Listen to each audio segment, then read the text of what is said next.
All right, so we are live, guys. What's going on? So we're doing I guess you'd call this a podcast, occasional podcast, but we're talking about things. I've been thinking about this just for a while. I guess I'm reminded of it.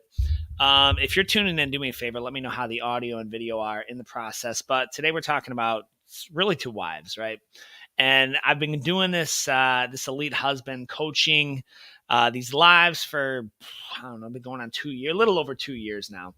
And something that I see a lot of is that I've been talking to the husbands, to the men specifically, directly, and something I see a lot of, though. I think it would be really helpful to cover a few things that maybe wives don't understand what their man's going through, doesn't understand what really is going through the mind, especially if they're an entrepreneur, especially if they're a businessman, they're running a business. Maybe they don't own the business, but they're head partner in it. Your man's going through this, and this is that. I promise you, they're thinking about this. And so, if you're tuning in, if you're following this, just let me know how this audio video are. It's always like a coin toss if this actually works, but we're gonna go deep, and I'm gonna keep this as short as possible. But I think it's important. So, number one, if your husband, if your man is working and you notice that he's working a lot, okay, so first thing that you need to understand is that it's not because he doesn't want, and this is the macro, right? There's always exceptions to the rule, but this is just from kind of what I've seen. It's not because he doesn't want to spend time with you. That's not the reason. If he's working a lot, it's not because he doesn't want to spend time with you. It's not because you're unimportant to him directly. Okay, like and again, like if you're gonna kind of like chop this up and a cute like 4, 3, or 2 sentences out of this entire podcast, just can go check out Pinterest or something. But if you actually want to know kind of what's going on in your man's brain, then this is going to be really important to you. Okay, this is going to be really important to understand how they're thinking, because once you understand how your man's thinking, then you can understand maybe a little bit how better to relate with him, communicate with him, so on and so forth. So your man, if he is your husband, if he's working a lot, and to me, working a lot, I'm going to call it north of 55, 60 hours. I'm going to call that a lot. 45 hours, I'm just going to call that like an average work, right? So working a lot is what we're going to call. If your husband has a full-time job and you're upset because he's working 40 hours and you want him to be home more, that's not, I wouldn't really call that a lot, especially if he enjoys the work. But if he's working, over 55, 60 hours, it's not because he doesn't want to spend time with you. It's because one of a few different things. The business needs it right now.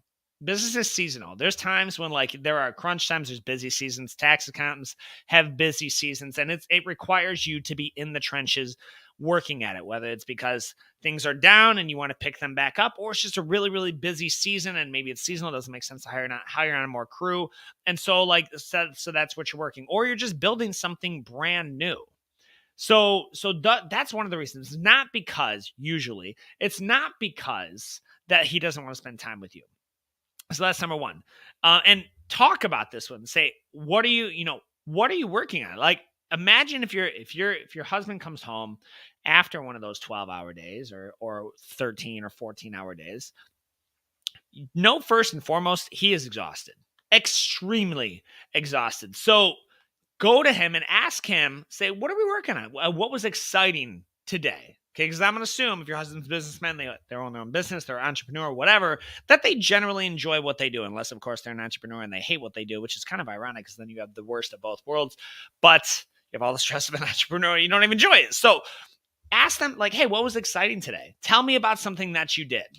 Okay, tell me about that. Like one of the most stressful and the biggest hurdles for us to encounter is you're coming home from a day and you're just working on deep work in the business. It could be really important stuff. And then you've got you literally get bombarded, man. And we're still working. We'll still get in this a little bit. I've barely taken my shoes off. Dave, can you look at 5 different things? Because now I know, and I've made the comment on this in other videos to the men. I know she's got her own day's worth of stressors and things. I understand that.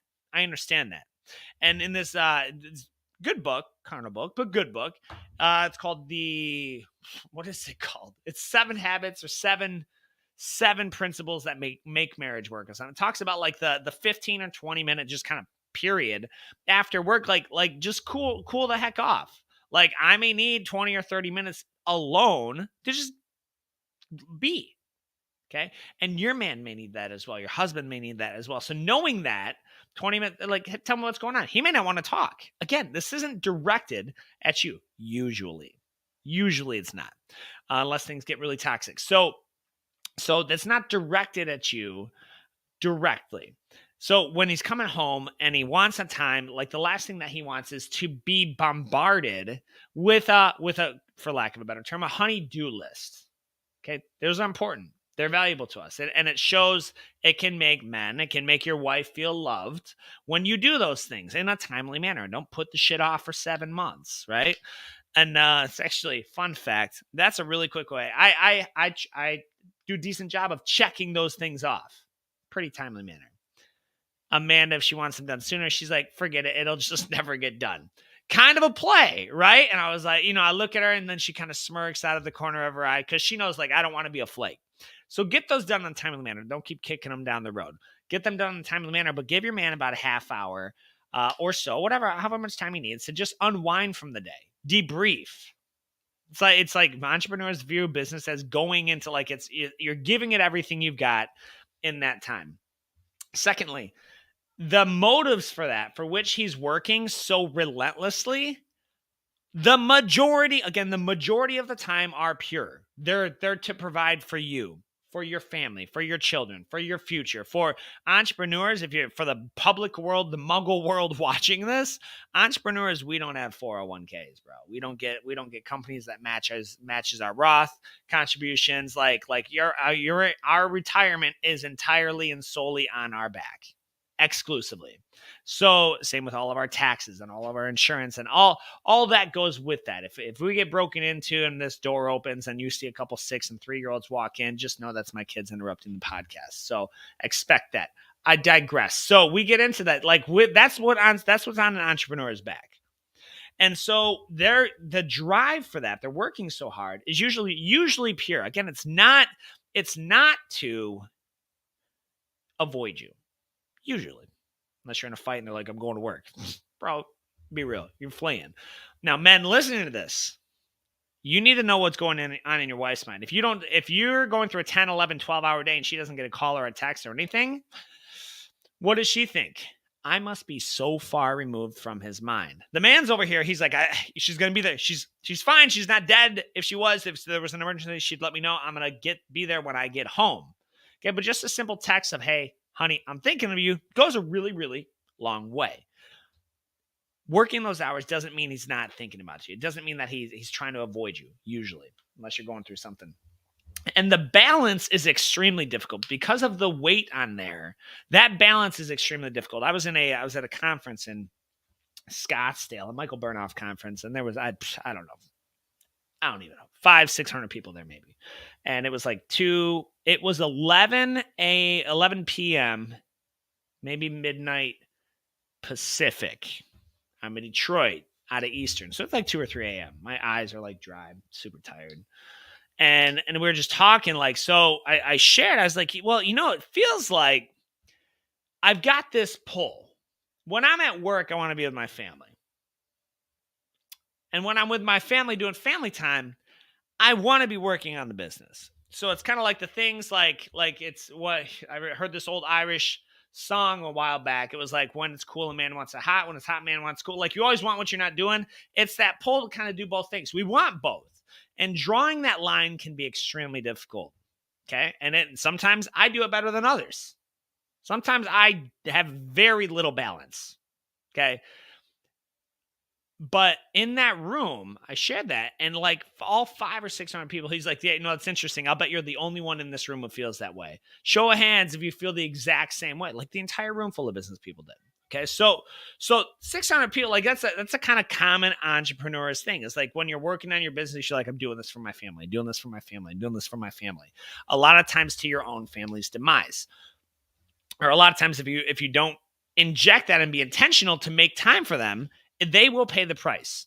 But now let's bring it back. Okay, let's bring it back to the family side. When you're with your family, all you're thinking about is what? I need to be making money. I need to be working on the business. I need to be working on this marketing campaign, this email campaign, this new offer, this coming the time of this recording, this Black Friday sale, whatever it is, because that's what I need to be doing. Like I'm not being very productive. And so, men, I would just encourage you and exhort you at this point in time, realize that there are different types. There is direct work. I think it was Abraham Lincoln who said it. Abraham Lincoln said, yeah, I'm going to fact check this right now. Abraham Lincoln and Axe quote. Here we go. Google says, yeah, if I only had an hour to chop down a tree, I would spend the first 45 minutes sharpening my axe. So like that's the sharpening your axe. And say, well, we're not chopping down a tree. I worked for this construction company, and they shall remain nameless. Those who know me know who it was. They just wouldn't buy you new shit. It was extremely difficult. Extremely. We would do $5, $6, $7, $20,000 jobs regularly. And like every year, sometimes the tools would wear out. Okay. And we got all the brands. We got the good Milwaukees. We got the Ridges. We got whatever. Like, don't come at me with like, you're buying the wrong tools. I was like, hey, dude, I need a new drill because your little brother left it on the roof. Okay. Took it and left it on the roof. I wasn't even on that site. Well, I don't know if we can afford it. Like, we've done $500,000 worth of work with this drill, and you can't afford a new $300 drill. Something's off with that math. Or new bits or blades or whatever. And so if you want to understand that quote directly, try drilling through a stainless steel door with a dull ass blade. Okay. You're going to get pissed real quick. And so you're going to realize the importance of a sharp blade. So to tie that back into your family time is you are sharpening that blade. You are sharpening the blade so that when you do, you are in the cutting stage, the actual working stage. You can do that more efficiently, far more efficiently. And so that's something to be important with. Now, let's bring it back to, so number one is if they're working long hours, it's not because they want to get away from you. And if they're having trouble balancing that, it's because of the weight on their shoulders. Ladies, there's something else you need to understand, that this is, if your husband is an entrepreneur and they own their own business, then they have a skill set. They're good at something. Okay. They're good at something and they're controlled in that environment. In the work setting, I'm going to go on an assumption here. They have some employees who work for them. And in that setting, they get a lot of respect and they get like some stature there. If they're not getting that at home, and if at work they're the man, and they answer, everyone reports to them, the buck stops with them, and they answer all the questions, and they kind of guide the vision, and everyone reports to them, and they're happy to see it. Yes, sir. Yes, Mr. Smith, and no, Mr. Smith, and yes, whatever. And then they come home, and you're just like and they're just John the Chump to you. Where do you think they're going to want to spend their time? I mean, let's just play it like this. Let me put this in words that you might understand. If you're around a guy who actually listens to what you have to say and cares about what you have to say and empathizes with it and treats and responds to you lovingly, or someone who, when you talk to them, they're just kind of phased out, not listening. One shows you love, the other doesn't show you love. One cares about what you have to say, one doesn't, or seemingly doesn't care about what you have to say. Who are you going to want to spend more time with? Excellent observation. The book's Love and Respect. I believe it should be a mandatory read for like every couple before they get married. Okay. Women would be shocked to find, like, men care. I mean, I care that my wife loves me. I definitely care more that she respects me and respects what I do. Like, I definitely care more. And then it's the exact opposite for wives. Wives they want respect, but they definitely want to feel loved more. It's the hard wire of the DNA of the man versus the woman. So these are a couple things that your man wants you to know. There's a couple of things that your man wants you to know, and they may or may not say them. And you say, well, why can't he just tell me these things if he's not sharing them? How do you receive them? Is it a fight? Again, we're talking about those 12, 13, 14-hour days. You know what the last effing thing I want to do is get in a fight over something petty. And the struggle is, like, I'm not immune to these. Like, yeah, it's we have two kind of options, right? That's the knee-jerk reaction with a man is that, like, either I'm going to punch you in the face or I'm just going to walk away. Fight or flight, right? Like that's kind of like the caveman response. I'm either going to fight through this or I'm going to avoid it. Not really. Neither one is a great option, by the way, men, with your wives. The third option, the appropriate option, is I'm going to work through it. My wife feels a certain way. She feels like I'm not spending time. She feels like I'm not supporting her. Full disclaimer, we got a friggin' 3-week-old, hence a little bit lack of my content. Amanda's like, Dave, I feel like I'm doing a lot of this on my own. Like I don't feel super supported with you, you know? And I was like, well, what can I, and I'm just, it's news to me, right? So when my wife says something to me, how I responded, like that's the moment. That kind of dictates, like, do you want her to bring those things up more? Because you better respond well to it. Say, well, what could I be doing more? How can I be more supportive? You could do things like take some more of the feeds. Okay. And I'm in a position now, the other two kids, I wasn't really in a position to, because I was working far, far more active hours. Like she just took the night feeds. It's not the case anymore. I have the luxury to take some of the night feeds, take the kids to school. I can do so. I can take that. All of them. Or at least a lot of them. They things like stupid things, washing bottles, taking kids to school, mundane, average things that may not have a lot of financial ROI, but they have marital, relational ROI, like 125x. And so then we come back and she's like, thank you. Just I feel she's still not getting sleep. Right? Because she's still got to breastfeed and she's got to be up when I'm up anyway. But it's just knowing that you've got that partnership there. So how you respond to these things, how you respond when they bring them up is going to be huge. And so if someone wants to bring up like, hey, I don't feel supported, that you can, one of two options, you can be offended. You can start fighting. So that's not true. Don't you know how much I work? No one's saying you don't work, dude. No one's saying you don't work. We're just saying that like, this is how she feels. Needs to be respected. Men, wives. When your man says to you, is like, hey, I feel like our love life kind of sucks. I feel like we could be intimate more frequently. And then your wife says, okay, well, I would be more in the mood to be more intimate if these following emotional needs are met. And you're like, oh, it's not bribery. She's not the freaking gatekeeper, whatever that means. Okay. It's like women need to feel emotionally connected to a man before she's going to sleep with him, before she wants to sleep with him anyway. That's anatomy. It's the way it is. You got a problem with it? Take it up with God who made their DNA and their hormones. Like that's just kind of how it is. Take it up with the manufacturer, right? And so these are just a few things that like talking with men that I've seen over the years. And they go unaddressed, and they go unaddressed or because they do get addressed, but usually not resolved, and then tensions rise and it creates bitterness. And it's kind of like a whole ugly cycle. These are just a few of them. These are the top ones that I see. And so then if you fast forward the tape 6 months, 7 months, 8 months, a year, 2 years, 5 years, 10 years, and as the case may be, now you've just got two roommates and like they text each other, like very much kind of like coworkers. Hey, you getting the kids? Yep. Got it covered. They come home, like the man's doing his thing with whatever, wife's doing hers thing. She retires to bed early. He falls asleep. After down in 4 beers, watching whatever game, and then they wake up to the whole same thing again. It's separate lives shared in a household. It's not the way it was designed.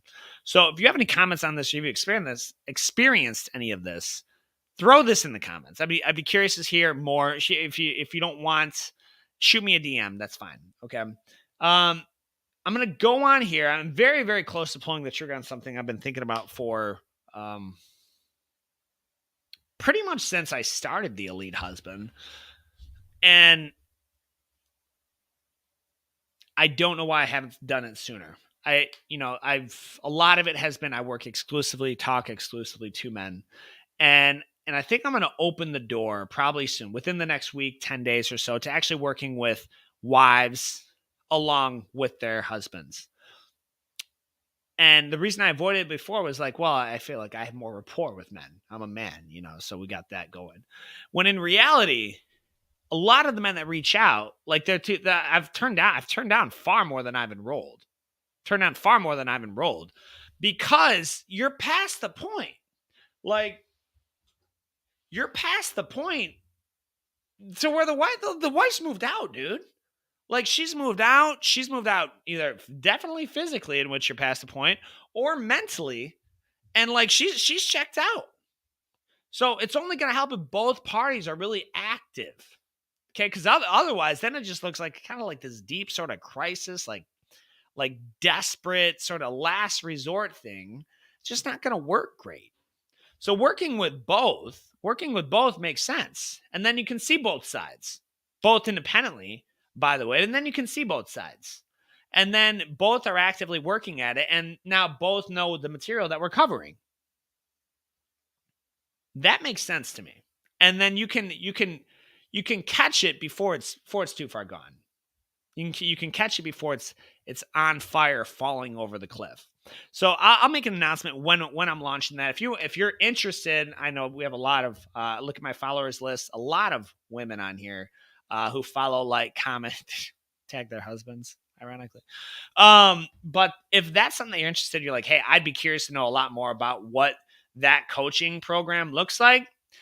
I'm also gonna add some changes to it. Is that I'm so confident in it and how it's helped. I was just talking with my first client, shooting some messages. He's like, dude, it's been like the best thing ever for our marriage since we connected. That was 2 years ago now. And so I feel confident enough offering a money back guarantee with this, because it doesn't do me any good if you don't get results, you don't refer someone else, and it doesn't do any of us any good. So if you're interested in that, shoot me a DM, or if you had any of these things happen to you, you experience any of these, you're like, yeah, I know exactly what you're talking about, post that in as well. Guys, I'm David Fox with The Elite Husband. You can expect more of these. Check out my reels. Subscribe to my YouTube if you haven't already, and send this to someone who needs to hear it. Thanks so much, guys. Have a great night. We'll talk to you before Thanksgiving.